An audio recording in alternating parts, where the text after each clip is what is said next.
Hello mga langga, i-flex ko sa inyo ang aking munting tindahan. Ito sa unahan mga fruits, ayan. Ito talaga, ito yung angel kong napakaganda oh. Mabait yun. Ito ang i-flex ko talaga sa inyo, yung rack na ginawa ko for groceries. Ay, hindi akong gumawa, pinagawa ko pala, pinasadya ko. Ito yung unang pinagawa ko, isa. Ang taas niya parang more than parang 5 feet lang yung taas nito. Ito, dalawa to magkatabi. Ayan, ginamit ko sa sabon. Ayan o. Ano lang siya, parang 0.6 by 0.6 yung ano niya, haba. Tapos yung dito sa gilid, yung ano niya, lapad, 0.4. Tapos yung taas niya parang 5 feet lang. Ano dyan, medyo namahalan ako dyan kasi yung singil sa akin is tumotal yan ng 15,000 yung dalawang yan, labor and materials na. So marami pa sana akong ipapagawa doon sa gumawa niyan. Kaso, since namahalan nga ako, nag-stop muna ako, nag-isip-isip muna ako.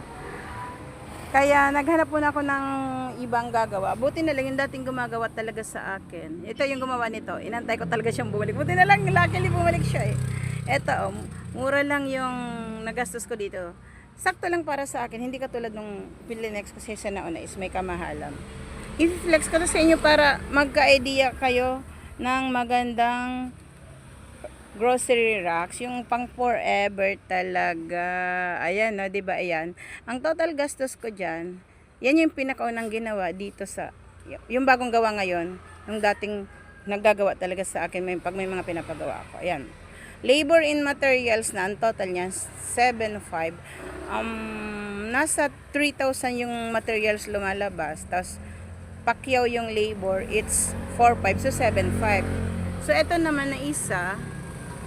Ang sukat pala nun is haba 1 meter, 0.4 yung lapad, and yung taas niya is more than 2 meter yan. Kasi ayan o, from floor to ceiling ho, sagad-sagaran.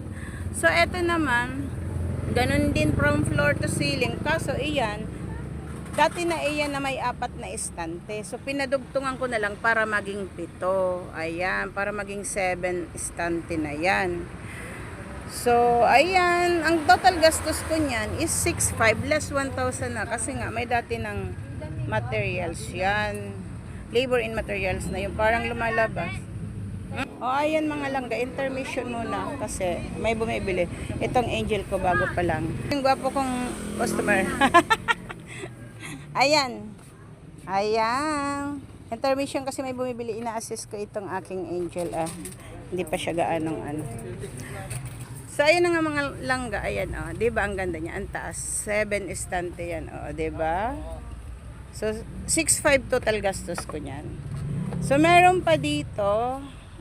Ito dati ko pa yung mga nabili ko yan na nagawa. Pero ito meron pa dito. Ito. Itong rack na to. Ayan o. Yan. Ilang estante yan? 1, 2, 3, 4, 5, 6. 6 na estante yan. Ang sukat niyan is 0.5 by 0.5. Maano siya, kahit medyo maliit siya, malalim siya. Kaya naman, ang daming nalagay. O, diba? Dalawang ganito. Ito yung isa, ito yung laman ng isa. Talikuran siya. Kasi para space saver na din. Tapos matibay pa siya. Sobrang dami talaga nalagay ko. Maximize. O, iyan. Dalawang ganyan. So, ang usapan namin dito sa labor, sa dalawang yon 7,500 plus materials, actual cost. Siya na rin nagbili ng materials, nagbigay na lang ng resibo. So, bali, sa lahat-lahat, kinenta ko. Pero ang naano pala dito, ang materials lang nito, wala pang 4,000 na gastos ko. So, sabihin mo, 3,600 plus 7,700 kasi dinagdagan ko 200 para may pang-snack naman siya. Tingnan mo yung dito sa gilid, na ano ko pa siya. Nasabitan ko pa kasi matibay yan, steel matting yung ginamit na materials, tas angle bar. Tas yung dito is, ayan plywood, oh. Diba napakatibay? Ganyan dapat kaysa bibili kayo online. O diba? Hindi paswak sa mga sukat sa tindahan nyo. Tapos lulukoy-lokoy. So ayan. Actually, ito, dati ko na itong, ano, makikita mo rin naman sa mall ang mga ganito.